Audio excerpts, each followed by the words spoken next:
नमस्कार दोस्तों, मैं आपका दोस्त हेमंत आपका स्वागत करता हूं आपके चैनल ज्ञान वाली स्टोरी पर। चलिए शुरू करते हैं आज की कहानी। हीरो की पोटली, एक अनोखा सफर। एक समय की बात है, राजेश नाम का एक होशियार और चालाक व्यापारी कोलकाता से दिल्ली एक लंबी ट्रेन यात्रा पर निकला। राजेश के पास एक खास चीज थी, कीमती हीरो से भरी हुई एक पोटली। ये पोटली उसकी जिंदगी की सबसे बड़ी संपत्ति थी, जो उसने सालों की मेहनत से कमाई थी। उसका सफर 2 दिन और 2 रातों का था। जब ट्रेन चली, राजेश ने अपनी सीट पर आराम से बैठकर चारों ओर देखा। ट्रेन में कई तरह के लोग थे, कोई परिवार के साथ, कोई अकेला यात्री। लेकिन एक शख्स उसकी नजर में तुरंत अटक गया। वह था विनोद, एक शातिर चोर, जो सफर के दौरान किसी बड़े शिकार की तलाश में था। विनोद ने राजेश के बैग पर नजर डाली, जिसमें से पोटली की हल्की झलक मिल गई थी। उसकी आंखों में लालच की चमक आ गई। विनोद ने अपनी चोरों वाली सोच से एक योजना बनाई। उसने राजेश के पास जाकर मीठी मीठी बातें करनी शुरू की। विनोद ने खुद को एक साधारण व्यापारी बताया और राजेश से दोस्ती गांठने लगा। दोनों ने साथ खाना खाया, चाय पी और अपनी अपनी जिंदगी की कहानियां सुनाई। लेकिन विनोद का असली मकसद तो कुछ और ही था। उसने सोचा, रात को जब सो जाएंगे, मैं इस पोटली को चुराकर निकल जाऊंगा। शाम होते ही विनोद जल्दी सो गया, ताकि वह आधी रात में उठकर चोरी कर सके। उधर राजेश को विनोद के इरादों पर शक हो गया था।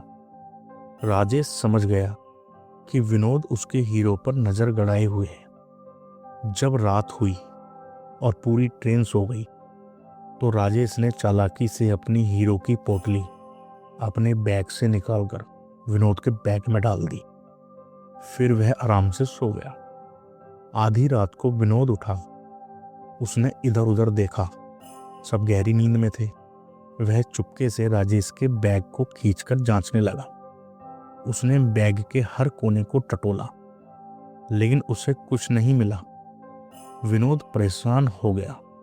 ये कैसे हो सकता है, उसने खुद से कहा।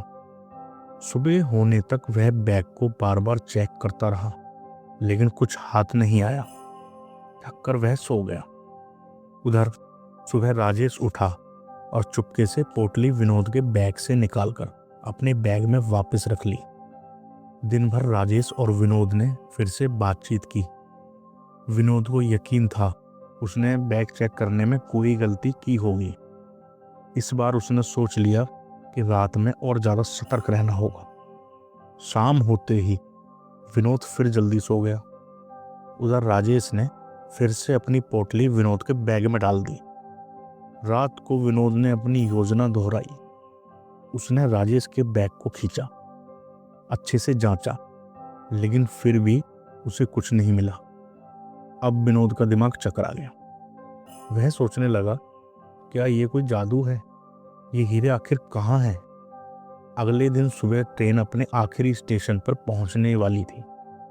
राजेश ने अपनी पोटली फिर से अपने बैग में रख ली। जैसे ही ट्रेन स्टेशन पर रुकी, विनोद ने राजेश को पकड़ लिया और बोला, भाई साहब, मैं मानता हूं कि मैं एक चोर हूं, लेकिन अब मैं जिंदगी में कभी चोरी नहीं करूंगा। बस मुझे ये बता दो कि वह हीरो की पोटली आखिर है कहाँ। राजेश मुस्कुराया और बोला, मूर्ख, तू अपना सुख दूसरों के बैग में ढूंढ रहा था। अगर तूने अपने बैग को ठीक से देखा होता तो तुझे पता चलता कि वो हीरो की पोटली तेरे ही पास थी। विनोद यह सुनकर हैरान रह गया। उसकी आंखों में आंसू आ गए। उसने कहा, मैंने कभी नहीं सोचा था कि मैं अपने ही अंदर अपनी सबसे बड़ी दौलत को खो रहा था।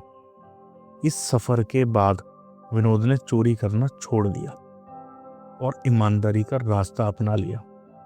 उसने अपनी जिंदगी को नए सिरे से शुरू किया।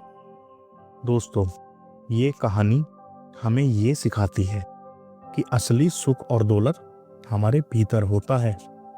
हम अक्सर इसे दूसरों के पास ढूंढते हैं, जबकि हमें खुद के अंदर झांकने की जरूरत होती है। दोस्तों, अगली रोमांचक कहानी में फिर मिलेंगे। खुश रहें, मुस्कुराते रहें और हमारी कहानियों से जुड़े रहें। कहानी कैसी लगी ये हमें कमेंट में ज़रूर बताएं। वीडियो को लाइक, शेयर और चैनल को सब्सक्राइब करना ना भूलें। धन्यवाद।